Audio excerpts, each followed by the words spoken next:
Hello everyone, filing for love के एक और एपिसोड में आप सभी लोगों का स्वागत है। जैसा कि हमने लास्ट एपिसोड में देखा था कि मिस पार्क सभी लोगों के सामने आती है। अब आगे मिस पार्क अपने साथ कुछ डॉक्यूमेंट्स को लेके आई हुई होती है और सभी को दिखाने लगती है कि जेयोल जब एमओ फार्म का सीईओ था उसने बहुत सारे बिलियंस पैसों का ट्रांसफ़र किया था। उसके ऊपर कोई भी ऑडिट नहीं बैठी और ना ही किसी ने उसके ऊपर इन्वेस्टिगेशन की, क्योंकि ऑडिट टीम की हेड मिस जू है। मिस जू ने जियोल को इसलिए बचाया होता है क्योंकि वह उन दोनों का पहले रिलेशन था।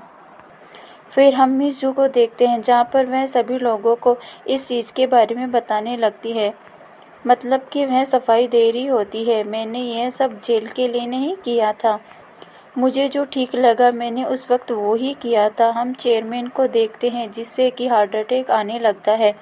उन्हें जल्दी से हॉस्पिटल ले जाया जाता है। उसके बाद मिस जू से भी सभी लोग क्वेश्चंस कर रहे होते हैं। अगले सीन में हम टीम 3 को देखते हैं जहाँ पर वे सभी लोग आपस में बातें कर रहे होते हैं। कहने लगते हैं कि क्या सच में उनका जियोल के साथ रिलेशन चल रहा था, जिस पर जूनियर कहने लगती है कि मुझे नहीं लगता क्योंकि उसका बॉयफ्रेंड कोई और है। सुनते ही वह सभी लोग उससे पूछने लगते हैं कि उनका बॉयफ्रेंड कौन है, लेकिन वो उनको नहीं बताती। दूसरी तरफ हम मिस जू को देखते हैं जहाँ पर उससे क्वेश्चंस किए जा रहे होते हैं, क्या सच में उसने ये सब जियोल को बचाने के लिए किया था क्या, लेकिन वो सब कुछ मानने को इनकार कर देती है और कहने लगती है कि तब मेरा और उसका रिलेशन नहीं था। ये लोग जियोल से भी सवाल करते हैं और जियोल भी यही आंसर देता है कि जो उसने किया वो खुद से ही किया था। यहाँ पर संगल कॉल करके बोल रहा होता है कि मिस जू की प्राइवेट लाइफ को मीडिया के सामने लाओ। हम मिस जू को देखते हैं और यहाँ पर वो एक रिपोर्टर से मिलती है। जो रिपोर्टर कहने लगता है कि मैं तुम्हारे टाउन से हूँ और मुझे तुम्हारे बारे में सब कुछ पता है। मिस जू वहाँ से चली जाती है और वह नीचे जाती है और यहाँ पर भी रिपोर्टर्स होता है। तभी वहाँ पर की जून आ जाता है जो कि उसको वहाँ से ले जाने लगता है। कहने लगता है कि तुम तो एक हीरो की तरह यहाँ पर मुझे बचाने के लिए आ गए हो। ज़्यादा थक जाने की वजह से हम मिस जू को देखते हैं जो कि वहीं पर सो जाती है। कीजून उसको उसके घर छोड़ने के लिए जा रहा होता है, लेकिन कीजून देखता है कि उसके घर के बाहर बहुत सारे लोग होते हैं। आगे बहुत सारे रिपोर्टर्स खड़े हुए होते हैं और मिस जू को वहाँ से ले जाने लगता है, लेकिन यह बंदा जिसने पहले दिखाया गया था कि वो उनको देख लेता है। घर रिपोर्टर्स होने की वजह से जून उसको अपने घर ले आता है और एक ऐसे लेके जा रहा होता है। यहाँ बंदा उनके फ़ोटो ले लेता है। उसके बाद हम इन दोनों को देखते हैं जहाँ पर वो खाना खा रहे होते हैं। हम कीजून को देखते हैं जो कि अपने नेफ्यूज़ की फ़ोटो दिखा रहा होता है और बहुत ज़्यादा खुश होता है। अगले दिन हम देखते हैं कि मिस जू के बारे में एक आर्टिकल पब्लिश हो जाता है कि वह ऐसी ही है, उसकी परवरिश ही ऐसी हुई है, उसके बचपन से लेकर अब तक के बहुत सारे अफेयर्स रहे हैं, ऐसा लिखा हुआ रहता है। अब उसका रिलेशन कीजून से चल रहा है। यह सभी लोग कीजून के पास आते हैं, लेकिन कीजून वहाँ से उठकर चला जाता है और उसी रिपोर्टर्स के पास आ जाता है जिसने मिस जू के खिलाफ़ यह आर्टिकल लिखा होता है। जैसे ही वो उसके पास आता है और उससे कहने लगता है कि तुमने किसी के पर्सनल लाइफ के बारे में लिखने की कोई ज़रूरत नहीं है, यह इल्लीगल है। वह रिपोर्टर कहने लगता है कि क्या तुम मुझे मारोगे। कीजून ऐसा ही करता है, वो उसे मारने लगता है। फिर हम मिस जू को देखते हैं जहाँ पर मिस पार्क उसके पास आई होती है और कहने लगती है कि तुमने मुझे क्या कहा था कि हम दोनों में से कौन बर्बाद होगा, अब देख लो कौन बर्बाद हुआ है। वह दोनों तुमसे प्यार करते और इसी प्यार करने की वजह से उन दोनों को क्या मिला, कुछ भी नहीं। और फिर मिस जू उसे सुनाने लगती है और कहने लगती है कि तुमने बहुत कुछ गलत किया है क्योंकि तुमको नहीं करना चाहिए था। यहाँ पर वो यह भी कहती है कि जिन लोगों ने तुम्हारा साथ दिया था जबकि तुम स्ट्रगल कर रही थी, और मिस पार्क ये भी बताती है कि कीजू ने रिपोर्टर से फाइट करी थी और इस वक्त वो जेल में है। अगले सीन में हम कीजून को देखते हैं जहाँ पर वो उसी रिपोर्टर के साथ पुलिस स्टेशन में होता है। दोनों में से कोई भी इस मैटर को सॉल्व नहीं करना चाहता था। तभी हम देखते हैं कि वहाँ पर मिस जू आ जाती है, मतलब कि दूर खड़े होकर उनको देख रही होती है। उस आदमी के ऊपर चिल्लाने लगता है, कीजून कहने लगता है कि वह लड़की कोई पब्लिक इंटरेस्ट नहीं है जो तुम उसके बारे में लिख रहे हो। लड़की की भी एक लाइफ होती है, वह रहती है, जीती और खाती है और पीती है। तुम किसी के बारे में कुछ भी नहीं लिख सकते, एक बहुत अच्छे इंसान है। यह सब कुछ मिस जू सुन रही होती है और वह वहाँ से लौट जाती है। दोस्तों, यहाँ सीन शिफ्ट होता है और हम कीजून को देखते हैं जो कि अपने घर आ जाता है, जहाँ पर मिस जू उससे मिलती है और वह उसे टोफू खिलाती है, उसकी चोट पर मरहम लगाने लगती है और कहने लगती है कि मुझे कुछ काम है, और वहाँ से जाने लगती है। कीजून कहने लगता है कि मेरे पास क्रिसमस ट्री है, चलो हम उसे सजाते हैं। पर वह दोनों सेल्फी लेने लगते हैं और इस ट्री को भी सजाने लगते हैं। मिस जू कहने लगती है कि यह पहली बार है जब मैंने क्रिसमस ट्री सजाया है। यहाँ पर मिस जू बहुत ज़्यादा खुश होती है। अगले दिन हम मिस जू को देखते हैं जो कि कार में होती है, जहाँ पर उसके पास कीजून की सिस्टर का कॉल आया हुआ होता है। अगले सीन में हम मिस जू उन तीनों के सामने होती है, जहाँ पर वो तीनों कह रही होती है कि यह सब क्या चल रहा है, तुम दोनों सच में एक दूसरे के साथ रिलेशनशिप में हो या फिर ऐसे ही हो। एक बहन तो बहुत ज़्यादा गुस्सा कर रही होती है, कहने लगती है कि आज तक उसने कभी भी लड़ाई नहीं की है, लेकिन ये क्या हो रहा है, यह सब करने से कीजून के ऊपर कुछ कार्रवाई हो सकती है। मैं नहीं चाहती कि ऐसा कुछ भी हो। अब यहाँ पर सीन शिफ्ट होता है और हम कीजून को देखते हैं जो कि मिस जू से बात कर रहा होता है। मिस जू कहने लगती है कि जो कुछ भी मैं अब कहूँगी उसका मतलब कुछ गलत मत लेना, मेरे हर वर्ड का मतलब तुमसे प्यार करना होगा। उनके बाद मिस जू इन सभी रिपोर्टर्स के सामने चली जाती है और यहाँ पर एक बात बोलती है, वह एक्सेप्ट कर लेती है कि मैंने ये सब जियोल को बचाने के लिए ही किया था और इन सब में कीजून का कोई हाथ नहीं है और ना ही मेरा उसके साथ कोई रिलेशनशिप है। फिर इसके बाद स्टोरी हमें 3 महीने बाद की दिखाई जाती है, जहाँ पर हम मिस जू को देखते हैं जो कि वो ग्रुप की ही एक कंपनी में काम कर रही होती है और वहाँ पर भी लोग उसे ताना दे रहे होते हैं, पर उसके पास उसके पिता की कॉल आ रही होती है, लेकिन वो उसे नहीं उठाती है। हम कीजून को देखते हैं जहाँ पर जो न्यू हेड होता है वह उसके ऊपर चिल्ला रहा होता है। फिर हम टीम 3 को देखते हैं जो कि साथ में जा रही होती है और कह रही होती है कि मिस जू इनसे अच्छी थी। वो सभी लोग नोटिस करते हैं कि कीजून वहाँ से जा चुका है और वो रोज़ जल्दी चला जाता है।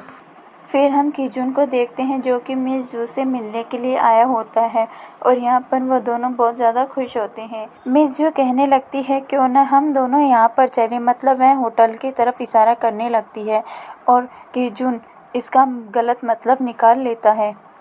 दोस्तों, अगले सीन में हम कीजून को देखते हैं जहाँ पर उसे पता चलता है कि वह सिर्फ उसे काम करने के लिए यहाँ पर लेके आई हुई होती है। वो दोनों संगम के ऊपर इन्वेस्टिगेशन कर रहे होते हैं। इसी चक्कर में कीजून ने अपनी ट्रांसफ़र उस जगह पर करवाई होती है। फिर कीजून के ज़्यादा गुस्सा होने की वजह से मिस जू उसे किस कर रही होती है। दोस्तों, अब सीन शिफ्ट होता है और हम संगल को देखते हैं जहाँ पर वो कंपनी के बहुत सारे लोगों को निकालने के लिए कह रहा होता है और सभी लोगों को ज़्यादा से ज़्यादा काम करने के लिए कहता है। इसी बीच हमें जियोल को दिखाया जाता है जहाँ पर वह अपनी वाइफ को डिवोर्स दे रहा होता है, लेकिन उसकी वाइफ उससे डिवोर्स नहीं देती है और वहाँ से चली जाती है। जियोल उसे रोकता है और कहने लगता है कि तुम ऐसा क्यों कर रही हो। वह कहने लगती है कि अगर मैं तुम्हें डिवोर्स दे दूँगी तो तुम्हारे पास कुछ भी नहीं बचेगा। मेरे पिता की जो कंपनी है वह सनंग की हो जाएगी। मैं तुम्हारी मदद करना चाहती हूँ। जियोल कहने लगता है कि मैं तुम्हें खुश नहीं रख पाऊँगा, जिस पर वह कहने लगती है कि तुम ट्राई तो करो। जियोल कहने लगता है कि मुझे नहीं लगता कि मैं ऐसा कर पाऊँगा, तुम्हें कोई अच्छा लड़का ढूंढना होगा और मैं भी ढूंढ लूँगा।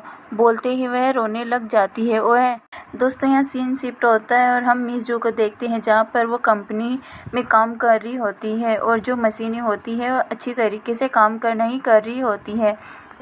इस वजह से वह लोगों से पूछने लगती है कि ऐसा क्यों हो रहा है। वो लोग बताने लगते हैं कि कंपनी को चेंज कर दिया गया है। पहले किसी और कंपनी के पार्ट्स आते थे, लेकिन संगंग ने अब किसी और कंपनी से कह दिया है कि यह पार्ट्स लाने के लिए, और मिस जू उन्हें चेक करने लगती है, जहां पर वह देखती है कि बहुत सारे पार्ट्स बहुत ज़्यादा पुराने हैं। उनकी फ़ोटो ले लेती है और वहां से चली जाती है।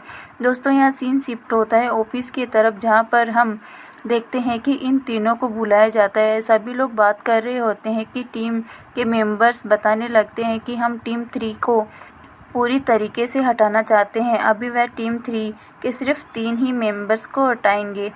अब हम मिस जू को देखते हैं, जो कि कीजून को कॉल करती है और पार्ट्स के बारे में उसको बताने लगती है, और कीजून भी ऑफिस की ओर चल रहा होता है।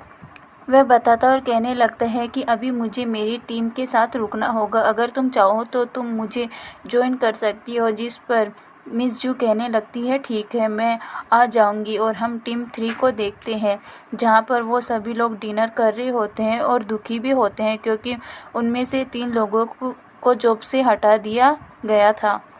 सभी लोग साथ में बैठकर उसी चीज़ के ऊपर डिस्कशन कर रहे होते हैं। तभी सीन शिफ्ट होता है और हम मिस पार्क को देखते हैं, जहां पर वह इस फाइल को देख रही होती है, लेकिन संगल के आने से पहले वह उस फाइल को रख देती है। जहां पर संगल कहने लगता है कि नेक्स्ट मीटिंग के लिए कुछ लड़कियों का अरेंजमेंट करो। सीन वापस कीजून की तरफ आता है, जहां पर वह मिस जू से मिलने के लिए आ गया होता है। कहने लगता है कि हमने जितनी भी इंफॉर्मेशन कलेक्ट की है, मैंने वो मिस यंग को भेज दी है। मतलब कि वो सारी इन्फॉर्मेशन उसने HR को भेज दी होती है। तभी मिस जू को सर्दी लगने लगती है और हम कीजून को देखते हैं, और वह दोनों ऐसे ही कर रहे होते हैं।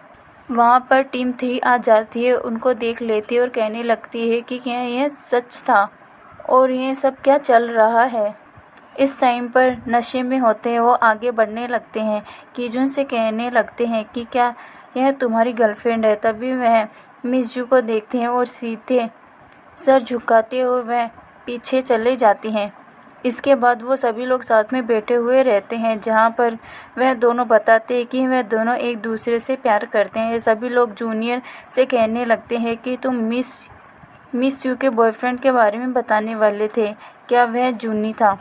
जिस पर वह हाँ करती है और कहने लगती है कि तुम्हें मेरे बॉयफ्रेंड के बारे में कैसे पता चला। तब वह बताती है कि मैंने जब भी कीजून को देखा वह आपकी तरफ देख रहा होता है।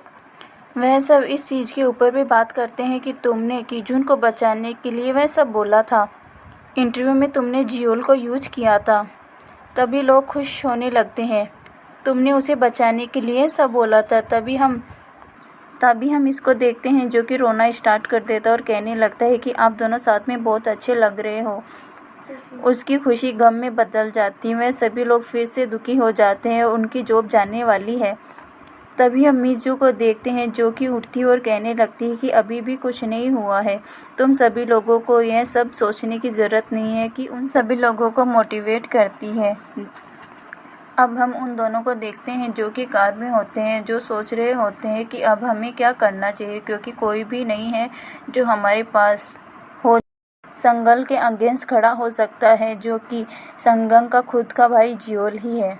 अब सीन जियोल की तरफ आता है, जो कि अपनी माँ के साथ होता है और बहुत ज़्यादा खुश होता है। तभी यह लोग वहाँ पर आ जाते हैं। वो उससे बातें करने लगते हैं और कहते हैं कि तुम कंपनी में वापस आ जाओ, ताकि हम इसे जीत पाएंगे। वहाँ पर वो यह भी बताती हैं कि संगल ने 1.5 लाख लोगों को कंपनी से निकाल दिया है। जियोल कहने लगता है कि मैं अपनी माँ के साथ अच्छे टाइम स्पेंड कर रहा हूँ, मैं बहुत ज़्यादा खुश हूँ।